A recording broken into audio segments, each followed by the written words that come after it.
Well, Donald,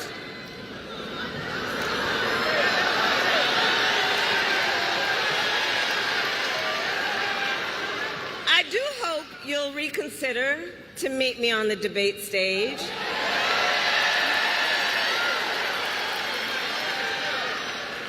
Because as the saying goes, if you've got something to say, say it to my face. Hi everyone, welcome back. Hi Luigi, how are you? Another week. How does it find you, Luigi?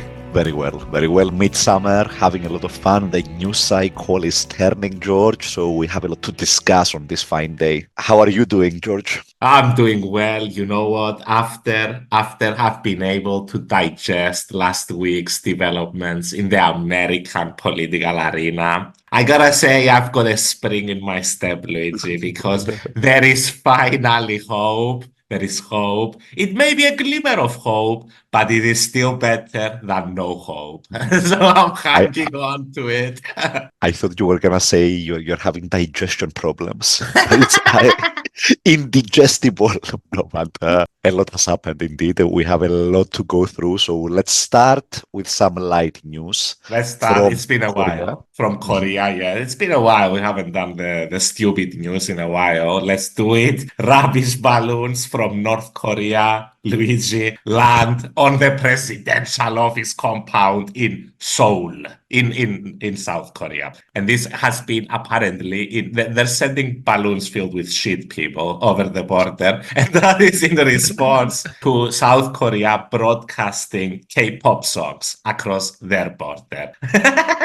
Wow. So it's good to see. It's good to see that the Korean people are working out their differences. Their differences. Yeah. South Korea is trying to project its music culture across the border and show them what they're missing. And they're this is what they back get. that they got poop back, George. I mean, this is what you get. Unacceptable, right? I mean, they've got some nice music, people. Give it a chance. Give peace a chance, Luigi. Stop flying shit balloons. I have to admit that shit balloons are a crazy innovation in this sort of Cold War warfare that we are seeing on the Korean border for the last, I don't know, half a century. Kim delivers, Luigi. Kim always delivers. Kim always sends his shit back. In a residential building.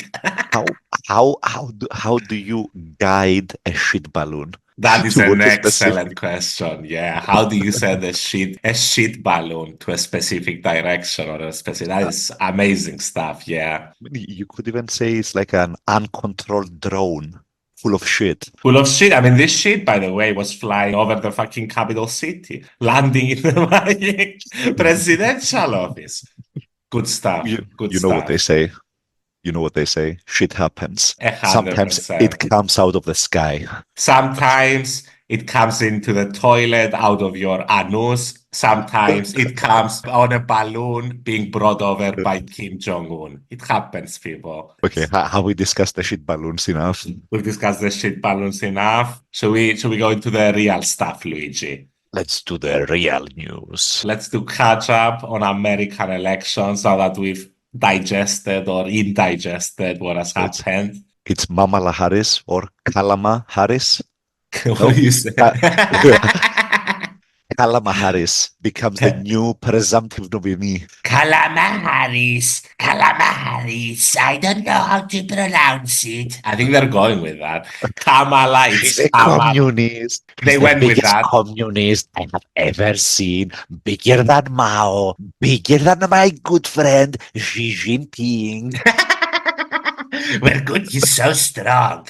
But he's a communist. It's complicated, people. But yeah, you're right, by the way. You said it last time. They're going to call it. He did the exact same thing. I think he was like, have you seen California? Have you seen San Francisco? It's ruined. She ruined it. It's full of shit. And they're not. And drugs. It's full of shit, Luigi. But Kim didn't send that. I asked. Sometimes the shit comes out of the sky. The media hates when I talk about it. But it's true. It's true. And Well, so, yeah, so let's get to it. Let's get to it. She's closing the gap, Luigi. But she's basically statistically tied, right? yes. Statistically tied in the national poll, right? I'm not talking about specific swing states. I don't think they've done all the polls in all these two swing states yet, right?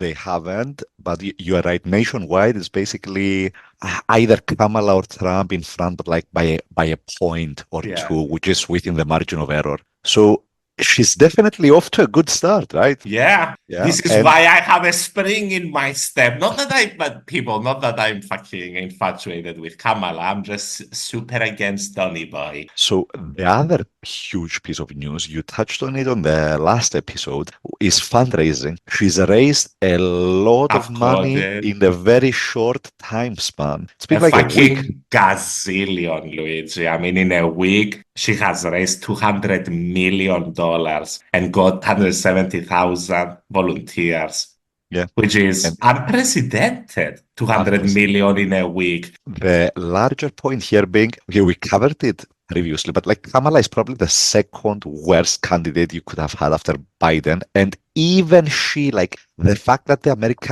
Democrats at least, now have a choice that is actually viable, a person that can articulate sentences, gets you like the biggest support boost we've seen. Like she went Actually up, moves the needle because it was yeah, that bad. It was that bad with Biden that people were fucking desperate at that point. Just to note, 66% of that 200 million came from first-time donors, which is very good. yeah, so for sure, the movement is heating up. The entire party has coalesced around Harris. Mamala. I'm really curious to see how she does once she's in a sort of debate environment because she's not the best debater, but she, at least from 2020, she does have like a few prepared lines that she has worked on with her staff and so on. So I can see like the dynamic of a debate with Trump being on the offensive, but Mamala having like those two or three gotcha, like really prepared lines. Do you remember when she went after Biden in Yeah. 2020 for being She a racist segregationist, Yeah, yeah, yeah, basically? yeah. She demolished him. The problem with that line was there was no friction before in that debate, and it felt like it came a little bit out of the blue. But it was a good demolishing job. Yeah, Well but I done. mean, it was a rehearsed line, right? Yeah, but She she worked on delivered it that. well. She did. 100%. She did. 100% was rehearsed. 100%. That's why it felt a little bit out of the blue because it didn't come natural out of the conversation, I felt. But she just went after Biden. She was given that question and immediately zoomed in on Biden and just fucking knifed him. I remember it And I mean, was, yeah. yeah, go And on. plot twist, the person that knifed him and came after him at the debates for being racist became his vice president because obviously, like, this is theater for these people. Oh, yeah. I mean, I don't think there's any. I mean, I don't think Biden particularly liked working with Kamala, but I don't think there's any Bad bad blood. blood between them. I don't think he hates her. He obviously endorsed her a day after he dropped out. Mhm. So obviously, and I wanna say, Luigi, two things about what you said. The first being, when I saw her few stamp speeches that she's had ever since she's been the presumptive nominee, I think she's improved. I won't say that I remember 100% how she was in 2020. I'm not certain I watched the speech of hers because, guys, she dropped out even before the first primary. So I remember her in the debates, and she wasn't spectacular or anything. Her speeches that she's delivered this week, she did them with confidence. She did them well. She did them well. And the second point is, in terms of her debating skills now, I don't know. I'm not even certain there's gonna be a debate because Trump seems to be backing out. Because Trump is pissed off that he only gets one debate, and it's with George Stephanopoulos, and he doesn't want to do that debate with them because he thinks they're pro-Democrats, and he wants to do a Fox News debate as well. But Kamala doesn't have to agree to that. You know what I mean? And by the way, I Yeah. think one debate between Kamala and Trump is not good enough. It's not good Uh, enough. Dude, I find it it's not good enough. crazy that we don't have, that there's no actual rules for this stuff. Like growing up, Yeah. I think everyone thought like, you have to have a certain amount of debate And, between the two final candidates. and there are apparently that's not the rules, case. Luigi, in other more serious countries. I mean, but yeah, you're right. The United States, there's no rules. They disbanded that committee that was in charge of it, but even that committee was just made up of the Democratic and the Republican Party. So there wasn't any independent committee that was in charge of it. Anyway, they got rid of that, and now it's just up to the cable channels and the candidates. Oh, it's the fucking Wild West, dude. It's Yeah, like, yeah. you can have a debate if everyone agrees to it and you figure out your own rules. And you're like, Yeah. no, like have actual rules And for it this was a stuff. shit debate. The CNN one was a shit debate. Obviously, the candidates were shit candidates as well, but the debate format did not help at all either. You get 5 seconds, Luigi, answer. And like, done, no time left. You, like, you get 2 seconds. Yeah, Like, yeah. we beat Medicare. I mean, articulate your thoughts in 30 seconds or less. Good luck Ridiculous. good luck developing a coherent argument in 30 100%. seconds. If people want to see a real debate, watch the French debate. I think it's one, but it's so good. Every time I watch it, it's a 2 to 3 hour debate, and they discuss every issue in, I think, about 30-minute intervals. And then there's no fucking, it's just a discussion between the two candidates. Yeah. Should we, did you see what he said? I did. Yeah. Supporters, it will be fixed. By the way, he said he's not a Christian. For the audience, he was addressing some like Christian convention. Evangelicals, wasn't it? And he basically said that. And again, Christians, get out and vote just this time. You won't have to do it anymore. 4 more years, you know what? It'll be fixed. It'll be fine. You won't have to vote anymore, my beautiful Christians. I love you, Christians. I'm a Christian. I love you. Get out. You got to get out and vote. In 4 years, you don't have to vote again. We'll have it fixed so good you're not going to have to vote.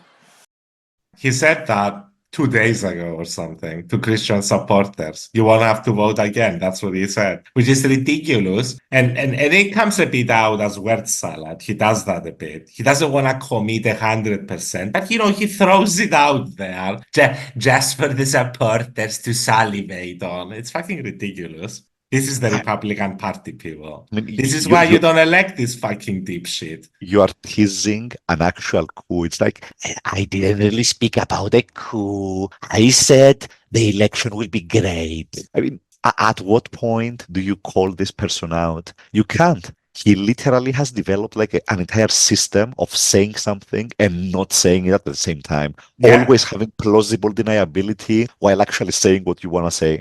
It's so crazy. Yeah. All the Republicans have come out, Lindsey Graham, like, no, he didn't mean it that way. Shut the fuck up, dude. He said you don't have to vote again. Just shut the fuck up. He's not good enough. Find someone else. He's not, you can have a person running in a fucking election who will not agree to the results unless he wins. How fucking complicated is that? Yeah. He keeps doing it. Do you think he's a bit on the back foot lately? I think he is. This week, he hasn't found a good nickname. He hasn't found a good nickname for Kamala, and he seems a little bit disoriented. He hasn't found a good attack line either, like calling her a communist and saying that California is That's a just a classic. Yeah, I mean, it doesn't really stick either. I think just expected. I think he's gonna find a good nickname for her. Like he's an expert at like branding people in a negative way. He's definitely gonna find something. Maybe. I'm not certain he's gonna be able to attack Kamala. He's gonna find a way to really attack Kamala the way. I mean, you could argue that he didn't really find a way to attack Joe Biden until Joe Biden literally started breaking apart. And that's when and that's when the Sleepy Joe thing really started hitting, because before I don't think the Crooked Joe thing really fucking resonated with American voters. I think most American voters think Joe Biden is honest. I agree with you that you have at least 40% Republicans who think he's the most corrupt ever because his son smoked too much crack. But still, I still believe that the majority of Americans have still to this day think that Joe Biden is honest. So I don't think he's ever hit a home run since the Hillary days, to be honest with you. I actually agree with you that a majority of Americans might believe that, but that's really because they haven't actually looked at the situation. I'm not even arguing. Yeah. I'm not even arguing that. Yeah. I'm just saying what they believe. Should we move on? Let's talk a little bit about the hottest topic of the week, which is basically who's going to be Kamala's running mate. So this is extremely important because, as we saw with Kamala, whoever becomes vice president almost becomes anointed to be the next leader. Thank you, Luigi. Thank you. You know how many people I've heard, professional people analyzing this shit, and nobody has made this point. Do you know, people, that going back to fucking FDR, fucking Roosevelt, there was a fight. Roosevelt wanted his cabinet minister, his lefty firebrand, his really trusted cabinet minister, to become the VP. In the end, Truman got the spot, and the rest is fucking history. That's a very important point that Luigi is making. It's not important in the sense of the race that's going to run right now. I think mostly, it's more so in terms of how much damage the VP can do to you than how much you're going to gain from a VP, because everybody, of course, focuses on the presidential spot when they pick who they want to pick. But as Luigi says, very usually the VP then becomes the fucking nominee to become the president when the president's terms run out. So the VP is the heir apparent, the next in line. It matters a lot on who's going to be the next leader of the Democratic Party. Exactly. And no, you're absolutely right. And the race for that spot seems to be narrowing, not in a direction we want, I would argue, George. Which one would you want? So the four, according to Reuters, the four candidates under consideration are the governor of Kentucky, Andrew Beshear, Mark Kelly, the senator from Arizona, Tim Walz, which is the Minnesota governor, and the Secretary of Transport, Pete Buttigieg. Oh, I would say Josh Shapiro. I would exchange Buttigieg, Luigi, with Josh Shapiro. I doubt Buttigieg is going to be... Actually, I should say that Josh Shapiro, as you said, is the frontrunner. So the Pennsylvania governor is supposedly the frontrunner because Harris took a break from the campaign trail this weekend and held private conversations with several of the candidates, including Pennsylvania Governor Josh Shapiro. Yeah, the reason Luigi struggled with it, I've seen a lot of people struggle with that because there's no T there. And people are like, is it Walz? Is it Waltz? Yeah. Sorry, go on. Was thinking of the actor Waltz at some point. In any case. There's a T missing, Tim. What the fuck?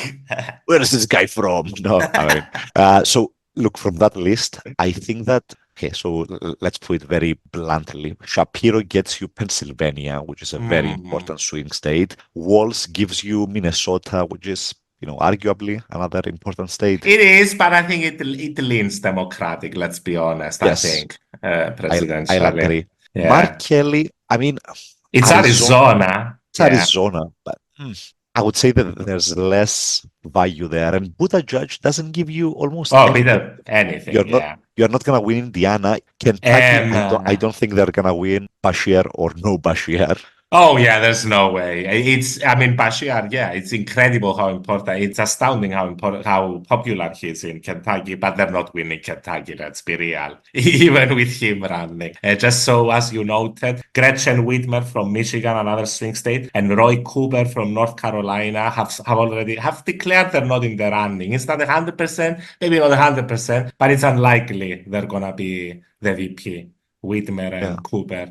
So we've got... Yeah, especially if you don't want it. Oh yeah, they've set that out themselves. Mm-hmm. So we've got let's go Tim Walz, Mark Kelly, Josh Shapiro. Tim Walz would be my pick. He's very pro-labor. He was an ex-teacher, I think, school teacher. He became the governor of Minnesota, and with a very slim majority, he implemented a lot of progressive, very good policies. He would definitely be my pick. I've also seen him in interviews this past week. He's good. He's really good. He's really good at them. He's the guy who keeps calling them weird. He's right. They're weird. I called Vance weird myself about 2 weeks ago. They're very weird people. It's good to focus on that. Then we have Yeah, so go. Sorry, I'm, tell me I'm about looking. Waltz. I'm looking at opinion polls. So the latest poll for Minnesota has Harris 10 percentage points ahead, Oh 50% yeah, versus 40% to Trump. And she was winning like in previous polls as well by 3 or 4 yeah. percentage points.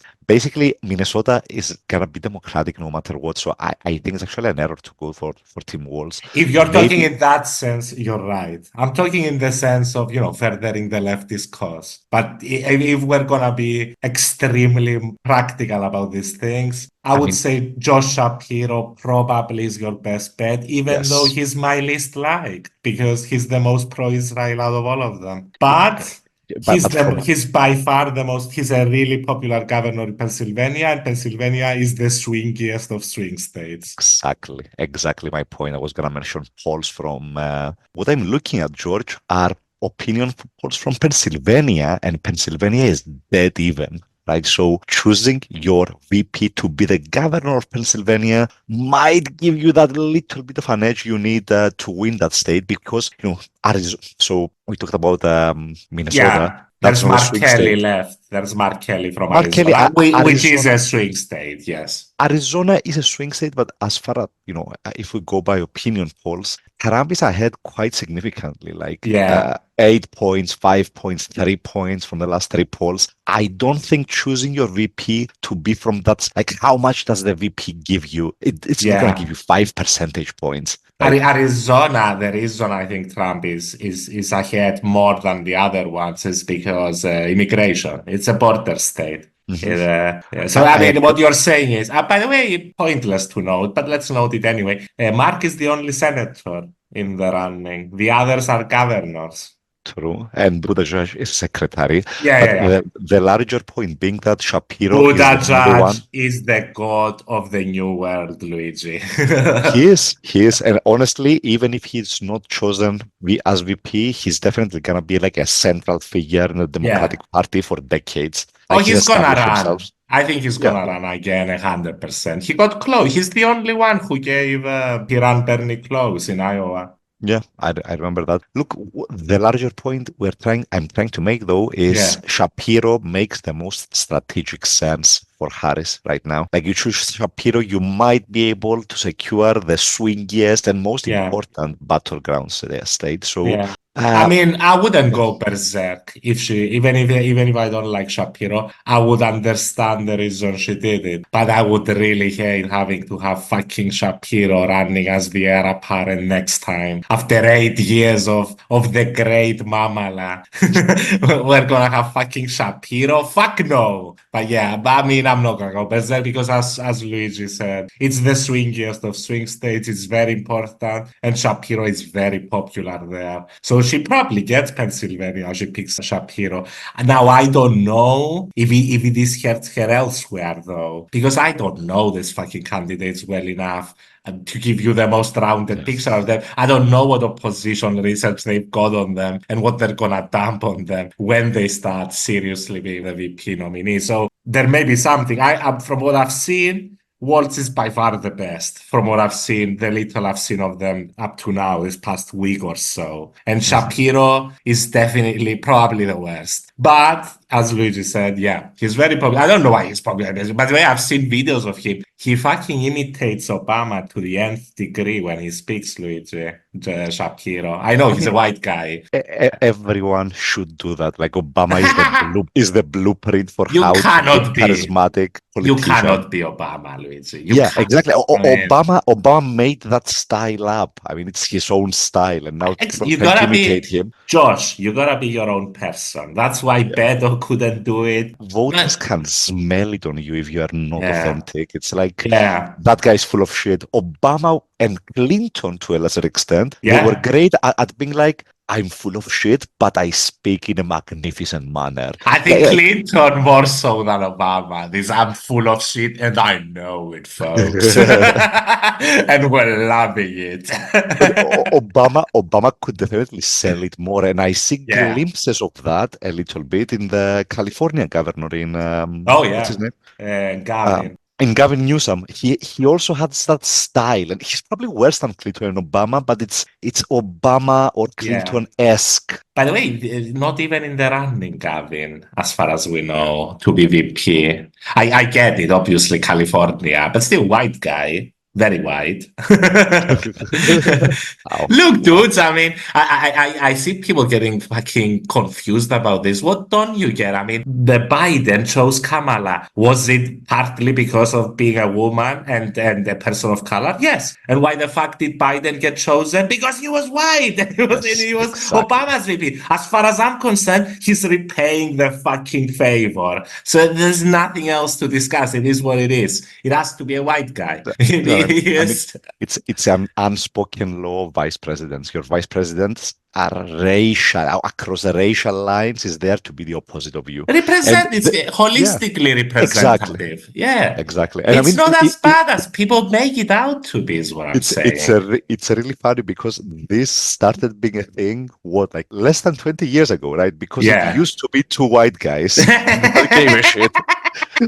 But I mean, I don't get it why people get so confused. I think maybe Gretchen, they didn't go for her because it would be a double woman ticket. I don't know. I mean, I'm just speculating now. But I wouldn't go berserk if she chose Shapiro. Should we move on, Luigi, or do you have anything else? Shapiro is the most likely, let's say, from a what makes sense kind of perspective. Strategically. Now, do you always do this? Do they always pick VPs from swing states? I don't know, to be honest. But I can see the argument in it.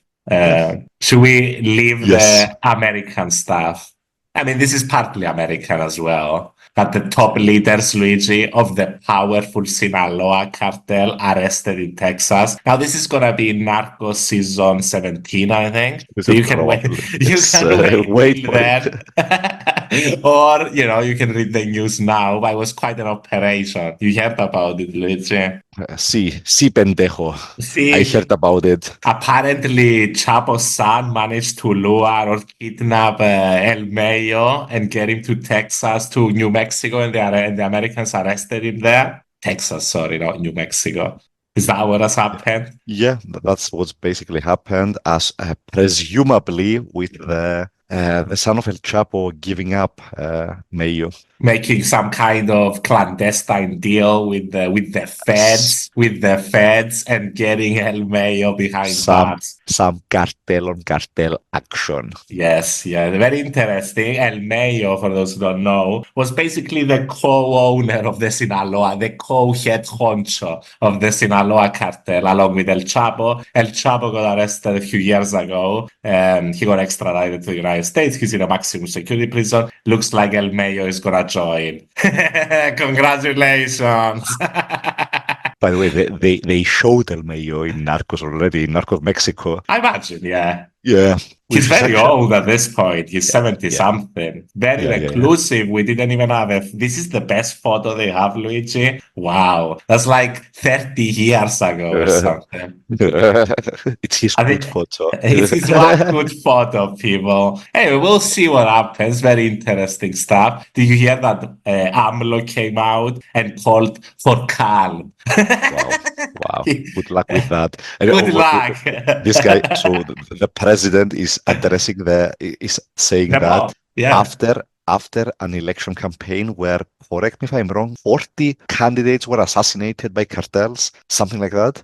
You had a lot of assassinations, 100%. I can't tell you the number, but it was close to what Luigi is saying. I remember a headline saying this is the 43rd political candidate getting assassinated in this election cycle in Mexico, which is insane. But basically, and we just had a power vacuum created at the top of one of the two most important cartels in Mexico. No violence, people. Why don't you just, resolve things with a game of checkers? Whoever wins gets the fucking drug bust. Whoever wins sells the fucking fentanyl. How very civilized of you, George. 100%. Okay. Let's move on. Let's finish up, Luigi, with the great Vuvuzela, where Maduro, once again, reigns supreme, Luigi, a leader. The greatest of Nicolases. The greatest of Nicolases, easily the best Nicolas. Now this, I'm not gonna lie, people, it was fishy. It was a fishy election. All the polls showed exactly the reverse, and then apparently he won. He won by 80%. It was, He yeah, won it was with 51. 6%. Yeah. But I mean, the polls showed exactly the opposite. And many people are contesting this and are saying that they want to see an audit of the results and proof. I mean, this was his fucking electoral committee. I'm assuming his best buddy was in charge of fucking the committee. So I agree. I think we should look at we should look more in depth into the numbers. Plus, I mean, having a 14% difference in what the opinion poll said and what the vote actually was, that's not within the margin of error, right? Like, there's a reason we discussed the margin of error. It's about 4 to 5 percentage points, not 14. Yeah. So, yeah. They had an exit poll, Luigi, where the opponent had won 65% of the vote while he was on 31. It's probably the real results in a country stricken by hyperinflation. I mean, and a shitload of other problems. Yeah, poverty, falling living standards. I mean, everything. Basically, Luigi, can I argue that this guy is actually the reverse of fucking Milei? I mean, you get Milei, you get this guy, you're fucked either way. Can I make this point? That I think there's been massive riots, we should mention, in Venezuela, massive protests in the streets, protesting how fake the election was, basically. So is anything gonna come out of that? I kind of doubt it, George. But me neither. I mean, who knows? But I mean, I doubt it as well. That's gonna be. I mean, you need mad protests at this point, which Maduro is gonna respond to violently. Yeah, exactly. So, I mean, what's gonna happen then? I don't know. It doesn't look good. The army gets called in and a few people die in the streets. Yeah. I mean, that's how it usually goes. Maybe more than a few, yeah. And the situation could get volatile, 100%. But will they manage to get Maduro out? Probably not. He wants, like, if he's willing to rig an election, he's gonna be willing to send the army out. I mean, 100%. I mean, Trump's gonna like him, and he's a communist, allegedly. He's so strong. He's strong, though. I even removed my tariffs on him. He might reconsider, yeah. I mean, he's a communist, but he's so strong. What else do we have? Do we have anything else? Nothing else, Luigi. We're done. This is the end. It's not the end, people. This is the end of the beginning, not the beginning of the end. Nice. It's the end. Where's the fucking middle part in all of that? Anyway, whatever. Chapter 1 complete. Any more prognostications, Luigi, on the great race that is shaping up to be the American election of 2024? Wow.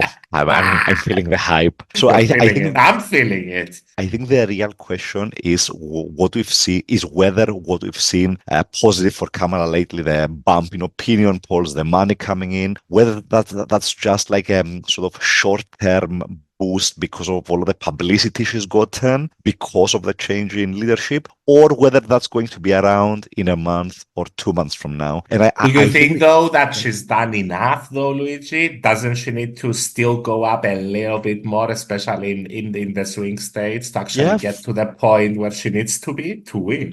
For sure, because as you said, now it's a tie, and Trump has a chronic sort of habit to overperform his opinion polls. And even beyond Luigi, the overperforming, which is true the last few times that they've run. Because if you remember, people, in 2020, Biden was supposed to win by a lot more than he did in the end. It was way more close than the polls were suggesting. So basically, if they are neck and neck once the election rolls in, and they are statistically tied, that suits Trump, because for some reason Trump does better usually than what the opinion polls suggest. And what I was going to say, sorry, Luigi, is that when you say, I mean, I hated that the media focuses so much on the national polling, because that's not how you win the fucking election. The focus should be much more on the swing state polling than on what they get on the national vote, right? I mean, it's irrelevant. Even if Kamala is, obviously it's relevant, it's connected to how she's going to do in the swing states. If she's running away with the popular vote. Obviously, she's gonna do it.